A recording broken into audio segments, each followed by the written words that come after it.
AIIMS ಕಿಚನ್ಗೆ ಸ್ವಾಗತ. ಇವತ್ತು ತುಂಬಾ ಸುಲಭವಾಗಿ ಉಪ್ಪಿಟ್ಟು ಮಾಡ್ತಾಯಿದ್ದೀನಿ. ಅದರಲ್ಲೂ ಮಸಾಲ ಉಪ್ಪಿಟ್ಟು. ಉಪ್ಪಿಟ್ಟು ಅಂದರೆ ಯಾರಿಗಿಷ್ಟ ಇಲ್ಲ, ಅಂಥವರು ಕೂಡ ಇಷ್ಟಪಟ್ಟು ತಿಂತಾರೆ. ಬನ್ನಿ ಇವಾಗ ಅದನ್ನು ಯಾವ ರೀತಿ ಮಾಡೋದು ಅಂತ ನೋಡೋಣ.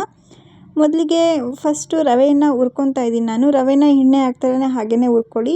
1.5 ಬಟ್ಲಿನಷ್ಟು ರವೆಯನ್ನು ಹಾಕ್ಕೊಂಡಿದ್ದೀನಿ ನಾನು. ಯಾವ ಬಟ್ಲಲ್ಲಿ ಅಳತೆ ಮಾಡಿ ಹಾಕ್ಕೊಳ್ಳಿ. ಹೊಸ್ದಾಗಿ ಮಾಡ್ತಾ ಇರೋದಾದರೆ ಅಳತೆ ಮಾಡಿ ಹಾಕ್ಕೊಳ್ಳಿ. 1.5 ಬಟ್ಲಿನಷ್ಟು ರವೆಯನ್ನು ಸೇರಿಸ್ಕೊಂಡಿದ್ದೀನಿ. ಅದೇ ಬಟ್ಲಲ್ಲಿ ನೀರನ್ನು ಉಪಯೋಗಿಸ್ಬೇಕು. ನೀವು ರವೆಯನ್ನು ಮೀಡಿಯಂ ಫ್ಲೇಮಲ್ಲಿ ಚೆನ್ನಾಗಿ ಹುರ್ಕೋಬೇಕು.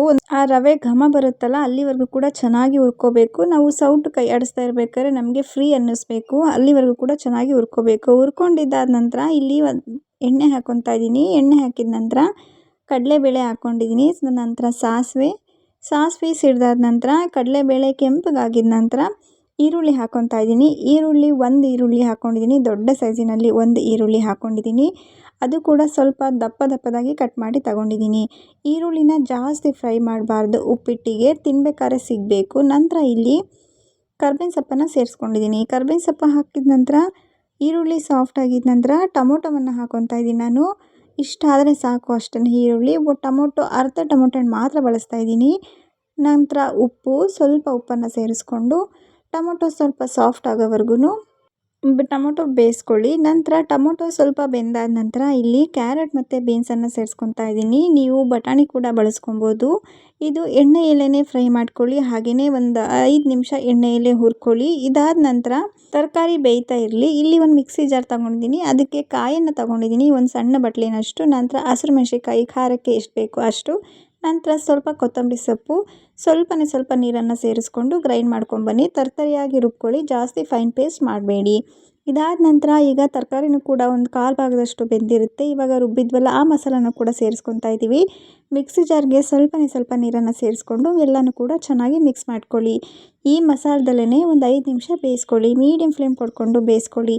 ತರಕಾರಿನೂ ಕೂಡ ಬೆಂದೋಗುತ್ತೆ, ಹಾಗೆಯೇ ಹಸಿ ಖಾರನೂ ಕೂಡ ಬೆಂದೋಗುತ್ತೆ. ಮಸಾಲ ಉಪ್ಪಿಟ್ಟಾಗಿರೋದ್ರಿಂದ ತುಂಬಾ ಚೆನ್ನಾಗಿರುತ್ತೆ. ಜಾಸ್ತಿ ಮಸಾಲನೂ ಕೂಡ ಅನಿಸೋದಿಲ್ಲ, ಇಷ್ಟಪಟ್ಟು ತಿಂತಾರೆ.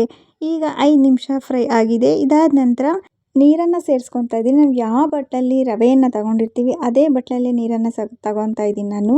3 ಬಟ್ಲಿನಷ್ಟು ನೀರನ್ನು ಉಪಯೋಗಿಸ್ತಾ ಇದ್ದೀನಿ ನಾನು. 1.5 ಬಟ್ಲಿನಷ್ಟು ರವೆಯನ್ನು ತಗೊಂಡ್ರಿಂದ 3 ಬಟ್ಲು ಹಾಕ್ಕೊತಾ ಇದ್ದೀನಿ. ನಂತರ ಸ್ವಲ್ಪ ಉಪ್ಪನ್ನು ಸೇರಿಸ್ಕೊಂಡು ಇದನ್ನು ಚೆನ್ನಾಗಿ ಕುದಿಯೋದಕ್ಕೆ ಬಿಟ್ಬಿಡಿ.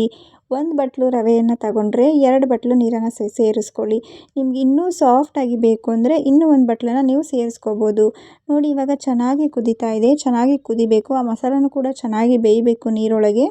ಬೆಂದಾದ ನಂತರ ನಾವು ರವೆಯನ್ನು ಸೇರಿಸ್ಕೋಬೇಕು. ನಾವು ಮೀಡಿಯಂ ಫ್ಲೇಮ್ ಕೊಟ್ಕೊಂಡು ರವೆಯನ್ನು ಮೇಲ್ಗಡೆಯಿಂದ ಹಾಕ್ತಾ ಹೋಗಬೇಕು. ಒಂದು ಕೈಲಿ ತಿರುಗಿಸ್ತಾ ಇರಬೇಕು. ಆಗ ಗಂಟನ್ನೋದು ಬರೋದಿಲ್ಲ. ಹೈ ಫ್ಲೇಮ್ ಕೊಟ್ಕೊಂಡು ಜೋರಾಗಿ ತಿರುಗಿಸಿದ್ರೆ ಯಾವುದೇ ಕಾರಣಕ್ಕೂ ಗಂಟನ್ನೋದು ಬರೋದಿಲ್ಲ. ನಾವು ನಿಧಾನಕ್ಕೆ ತಿರುಗಿಸ್ತಾ ಹೋದರೆ ಗಂಟನ್ನೋದು ಬಂದ್ಬಿಡುತ್ತೆ. ಈಗ ಎಲ್ಲನೂ ಕೂಡ ಚೆನ್ನಾಗಿ ಮಿಕ್ಸ್ ಮಾಡಿಕೊಂಡು ಅದನ್ನು ಲಿಡ್ಡನ್ನು ಕ್ಲೋಸ್ ಮಾಡಿ ಒಂದು 2-3 ನಿಮಿಷ ಬಿಟ್ಬಿಡಿ. ಒಂದು 2-3 ನಿಮಿಷ ಆದಮೇಲೆ ತೆಗಿತಾ ಇದ್ದೀನಿ ನಾನು.